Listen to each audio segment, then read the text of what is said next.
ಏನು ಮಾಡ್ತಿದ್ದೀರಾ ಸ್ಪೆಷಲು? ಇವತ್ತು ಎಗ್ ರೈಸ್ ಮಾಡ್ತಿದ್ದೀನಿ. ಓ ನೈಸ್. ಸೊ ಈರುಳ್ಳಿ, ಬೆಳ್ಳುಳ್ಳಿ, ಟೊಮೆಟೊ, ಸ್ವಲ್ಪ ಕರಿಬೇವು, ಆಮೇಲೆ ಪೆಪ್ಪರ್ ಪೌಡರ್ ಕೂಡ ಸ್ವಲ್ಪ ಹಾಕಿದ್ದೀನಿ.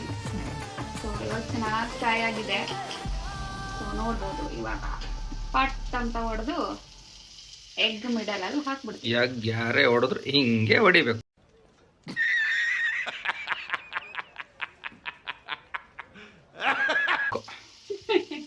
ಯಾಕೆ ಹಿಂಗಂತಿದ್ದೀರಾ?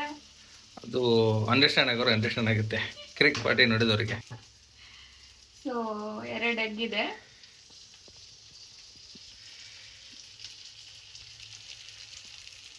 ಸೊ ಇದು ಸ್ವಲ್ಪ ಬಿದ್ದೋಗ್ಬಿಡ್ತು. ಇವಾಗ ಚೆನ್ನಾಗಿ ಮಿಕ್ಸ್ ಮಾಡ್ಕೋಬೇಕಾ? ಚೆನ್ನಾಗಿ ಮಿಕ್ಸ್ ಮಾಡ್ಕೋಬೇಕು. ತುಂಬ ಡ್ರೈ ಆಗಬಾರ್ದು. ಆ ಥರ ಮಾಡ್ಕೊಂಡ್ರೆ ತುಂಬ ಟೇಸ್ಟ್ ಚೆನ್ನಾಗಿ ಬರುತ್ತೆ. ರೋಡ್ ಸೈಡ್ ಗಾಡಿಯಲ್ಲಿ ತಿಂತೀವಲ್ಲ ಹಂಗೆ ಬರುತ್ತೆ ಬಡವರ ಎಗ್ ರೈಸ್. ಸೊ ಇದಕ್ಕೆ ಸ್ವಲ್ಪ ಅಡುಗೆ ರುಚಿ,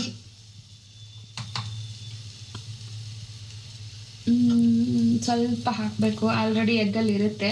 ರುಚಿಗೆ ತಕ್ಕಷ್ಟು ಅಡಿಗೆ ರುಚಿ. ಡಿಪ್ರೆಷನ್. ಸ್ವಲ್ಪ ಗರಂ ಮಸಾಲ, ಅರಿಶಿನ ಏನು ಬೇಡ ಅನ್ಕೋತೀನಿ. ಸೊ ಇದಿಷ್ಟು ಹಾಕಿ ಚೆನ್ನಾಗಿ ಲೋ ಫ್ಲೇಮಲ್ಲಿ ಬಡಿಸ್ಕೊಬೇಕು.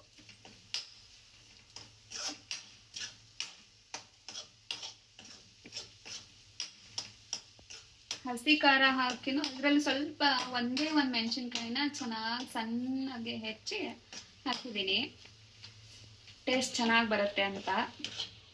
ಸೊ ಇದಾದ್ಮೇಲೆ ಬಿಸಿ ರೈಸ್ನ ಇದಕ್ಕೆ ಕಲಿಸ್ಬೇಕು. ಇನ್ನೊಂದು ಚೂರು ಇದಾಗಲಿ.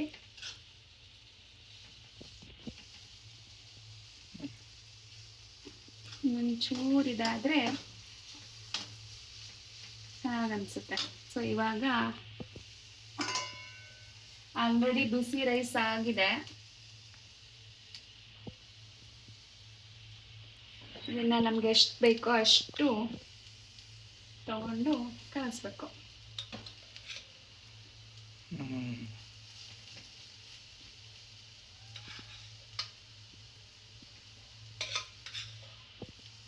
ನೀವು ಬ್ಯಾಚುಲರ್ ಇದ್ದಾಗ ಹಿಂಗೆ ಮಾಡ್ತಿದ್ರಾ? ನಾವು ಎಗ್ ರೈಸ್ ಮಾಡ್ತಿದ್ವಿ, ಚಿತ್ರಾನ್ನ.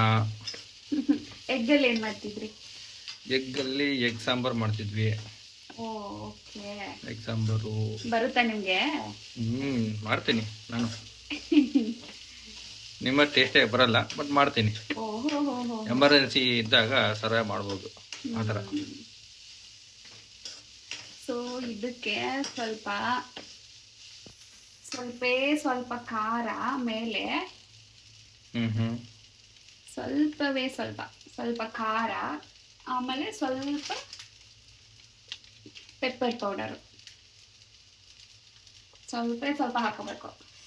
ಆಮೇಲೆ ಹೆಂಚಿಟ್ಟಿರೋ ಕೊತ್ತಂಬರಿನ ಹಾಕೊಬೇಕು. ಸೊ ಟೇಸ್ಟ್ ತುಂಬ ಚೆನ್ನಾಗಿ ಬರುತ್ತೆ. ಇನ್ನೊಂದು ಸ್ವಲ್ಪ ರೈಸ್ ಹಾಕ್ಲಾ ನೋಡಿ? ಹಾಕಿ ಅಲ್ವಾ, ಇನ್ನೂ ಒಗ್ಗರಣೆ ಐತೆ.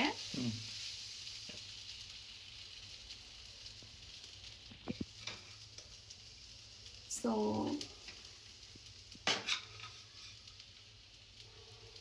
ಆಯಿತು, ಇಷ್ಟ ಮಾಡಿದರೆ ನಮ್ದು ಎಗ್ ರೈಸ್ ರೆಡಿ.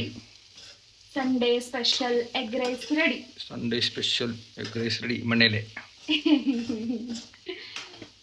ಹೊರಗೆ ಹೋಗಿ 40-50 ಕೊಟ್ಟು ತಿನ್ನೋ ಬದಲಿ ಮನೆಯೇ ಸ್ವಲ್ಪ ಎಫರ್ಟ್ ಹಾಕಿದರೆ ಆರಾಮ್ ರುಚಿಯಾಗಿ ಹೆಲ್ದಿ ಎಗ್ ರೈಸ್ ತಿನ್ಬೋದು ನೋಡಿ. ಪುಣ್ಯ ಮಾಡಿದ್ದೀರಾ ನೀವು. ಅದಕ್ಕೆ ಹೆಂಗ್ ಮಾಡ್ಕೊಡ್ತಿದ್ದೀನಿ ನಿಮಗೆ. ಇಲ್ಲ ಅಂದ್ರೆ ಸಂಡೇ ಹೊರಗಡೆ ಕರ್ಕೊಂಡು ಹೋಗು ಅಂತ ಹೇಳ್ತಿದ್ದೆ, ಬೇಡ ಅಂತ ಎಲ್ಲ ಮಾಡ್ಕೊಡ್ತಿದ್ದೀನಿ ಆಯ್ತಾ.